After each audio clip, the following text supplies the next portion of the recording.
nasa harap mo pero hindi nakikita. Puno ng butas, ngunit may hawak na tubig.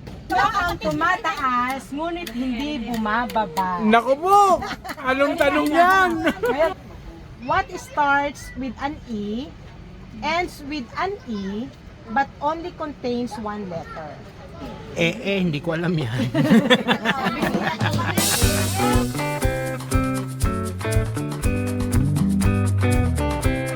Ang inaano naman natin dito, ang pinapractice naman natin dito is yung critical thinking skills ninyo, yung pag-iisip, yun pa rin, tawag dito, ang tawag doon, logical, yung mga logic na questions kung paano nyo siya masasagot, no?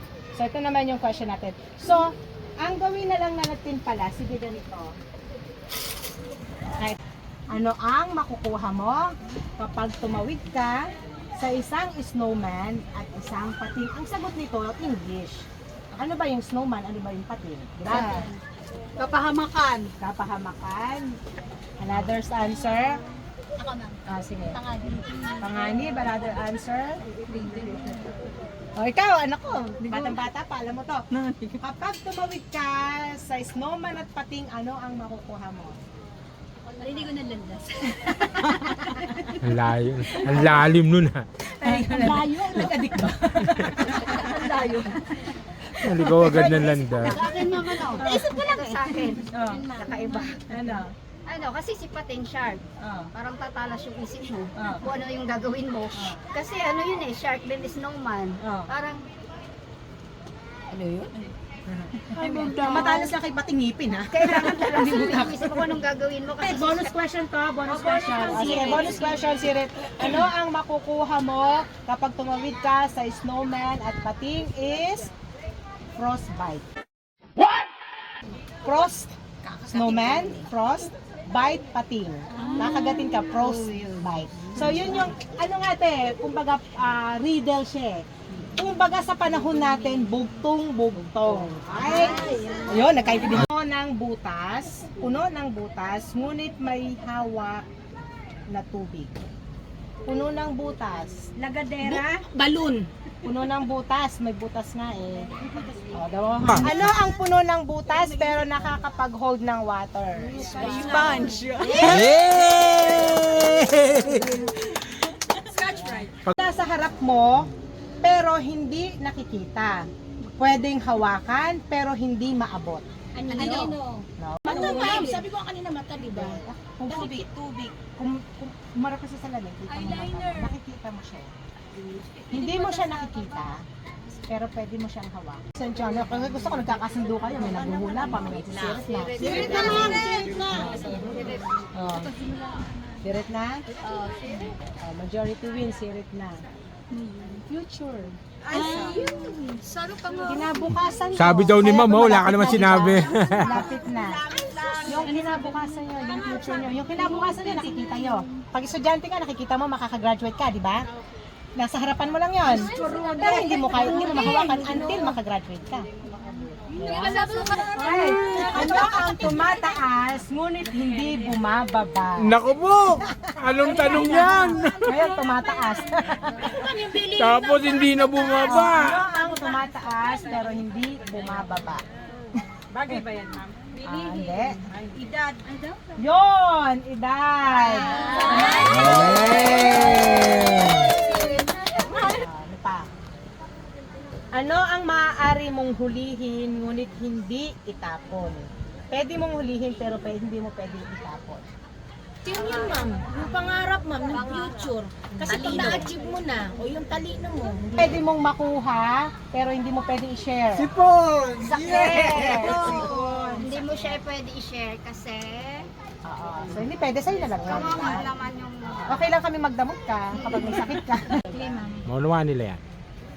What starts with an E, ends with an E, but only contains one letter? ay elepante. No? Di ba may E? What starts with E and will end with E, but it contain one letter? Engineer. No? Capital letter E. Small letter E. Hindi ko alam yan. Sabi ng pinakabata natin, parang hindi tinuturo sa amin to eh. Ano na? Nag-enjoy kayo? Nag-enjoy niyo yung ano nyo? Yung tawag dito, exercises? Di ba? Mas lumalawak. Doon natin na ano na lang, binibisi natin yung sarili natin. Natutulog ng mga Yes. Naku, maglalaro na ng ganyan yung mga yan sa parlor. Ano? Siret. Oh. Right, ano? Anong desisyon ng iba? Siret? Sirit naman. Okay. It starts with an E, ends with an E, and it contains one letter, envelope. An envelope contains Contains one letter or one message. letter. Envelope. Letter, sulat. Diba? So dito kasi you should learn to read tawag dito between the lines. Kaya inuulit ko yung question kasi kailangan matutunan yung basahin between the lines yung mga meaning. Kasi pag nakikipag-communicate ko sa kapwa nyo, minsan iba yung lumalabas sa bibig ng kapwa nyo, pero iba yung meaning. Ano ang kasing gaan ng balahibo? Kasing gaan ng balahibo, ngunit kahit ang pinakamalakas na tao sa mundo ay hindi ito kayang hawakan ng higit sa 1 minuto. Naku, parang alam ni Sir yan. Ano ang kasing gaan ng balahibo? Kanina. Pero kahit pinakamalakas na tao sa mundo ay hindi ito kayang hawakan or i-hold ng 1 minuto. apoy. Tubig. Next. Malapit na kayo doon. Hininga. Hininga.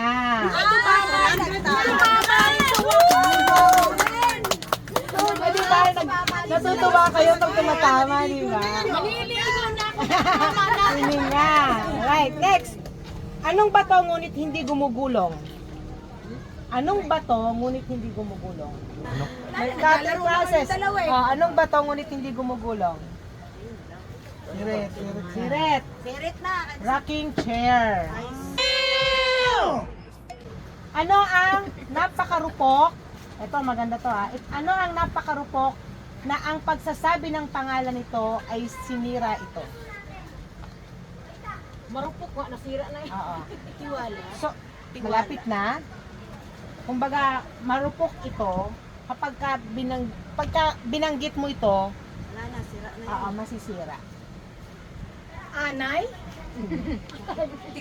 Kapag binanggit mo ito, masisira. More pa. Hindi, kaya niya. More pa. Love, ma'am, love. More pa. Pag-asa. More pa.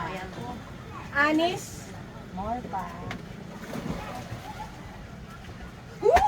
Liar, ma'am. Lapit na kayo. Durog na. Parang mga title na ng song yung binabanggit nyo. Selos?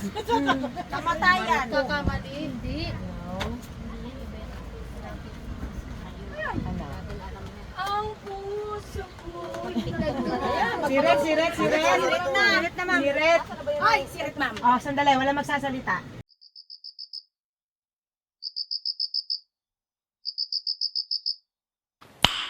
Nice. Katahimikan. Otot.